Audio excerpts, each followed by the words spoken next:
This hearing is called A Legacy of Incompetence, Consequences of the Biden-Harris Administration's Policy Failures.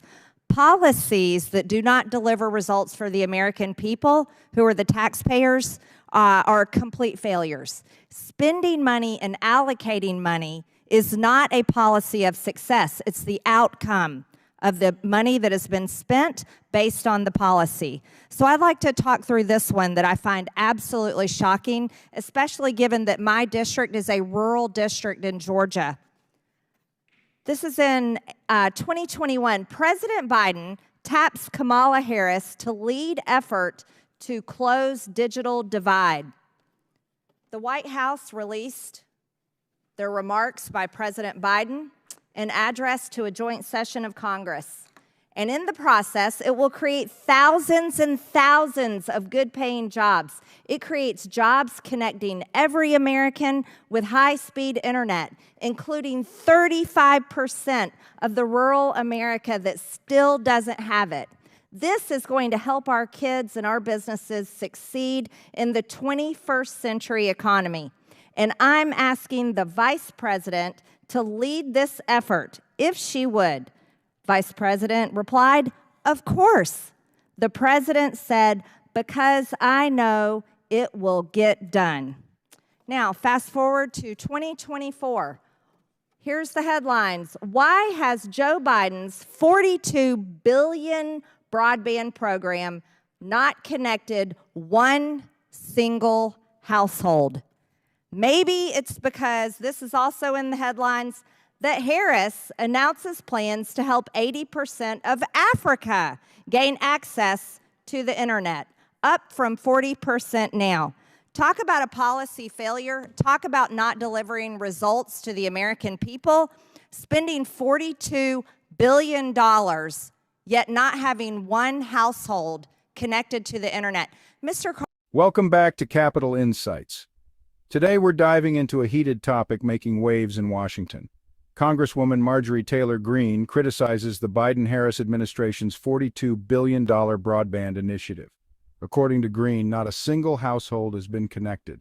Let's break this down and see what's really going on. Hit that subscribe button and turn on notifications. Let's get into it. Is that actually true? Not one home got internet? That's correct. In Georgia alone, there's about 257,000 homes and businesses that lack internet today. So that's potentially millions of people that were supposed to be connected through this program. $42 billion was enough money to actually end the digital divide in this country with competent implementation. Unfortunately, we have not cleared that hurdle. We have stories out right now that describe the implementation as chaotic, dysfunction, delays, no guidance, finger-pointing, messy, delayed rollout. That's just not getting the job done. That's right, Mr. Carr, and many of those homes and businesses are actually in my district, and they're outraged. You know, we're over $35 trillion in debt. Biden-Harris administration has been in charge for nearly 4 years, but not one home and business has gotten internet. It's outrageous. This is so concerning to me. How can the woman, Kamala Harris, that is telling the country right now she wants to be president of the United States, actually ask for this job if she has not been able to deliver what the president assigned her to do, which was to take that $42 billion and provide internet to the American people? I find that hard to believe because I own a construction company, and when we get hired to do a job, guess what? We deliver it. Let me ask you a question. Under the Trump administration, in 2020, the FCC awarded Starlink $885 million to serve 642,925 homes and businesses that lacked internet. What happened to that program? Well, last year, after President Biden went to the White House podium and said that Elon Musk is worth being looked into, the FCC abruptly reversed course and yanked back that award. And now in other programs, the ones that are actually connecting people under this administration, we're spending dollars on the penalties. Senator Cruz recently had a report showing that in some cases we're spending $100,000 per home for broadband, when with that Starlink deal, it was $1,300. I don't think there's any way to explain the FCC's decision other than to go back to Joe Biden giving the green light to agencies to go after them. So what has happened in the process of $42 billion being allocated for Americans to get internet? Why has that not been able, why can't Kamala Harris deliver those results? Look, after 1,039 days and no Americans being connected, what they've been doing so far is advancing a wish list of progressive policy goals. They've been pushing for DEI requirements, climate change agenda, preferences for government-run networks, rather than just focusing on getting people connected. You know, thank you very much, Mr. Carr. That's exactly what the American people are so fed up with, is so-called policies that actually never deliver results for the American people. I yield, Mr. Chairman.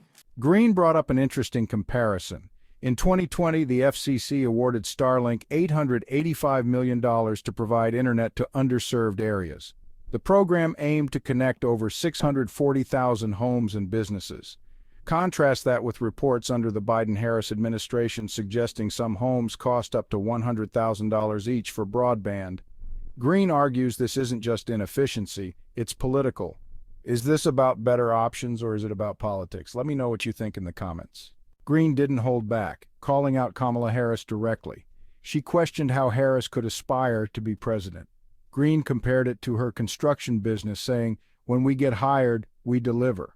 The real issue here is accountability. The American people deserve leaders who follow through. So, where does this leave us?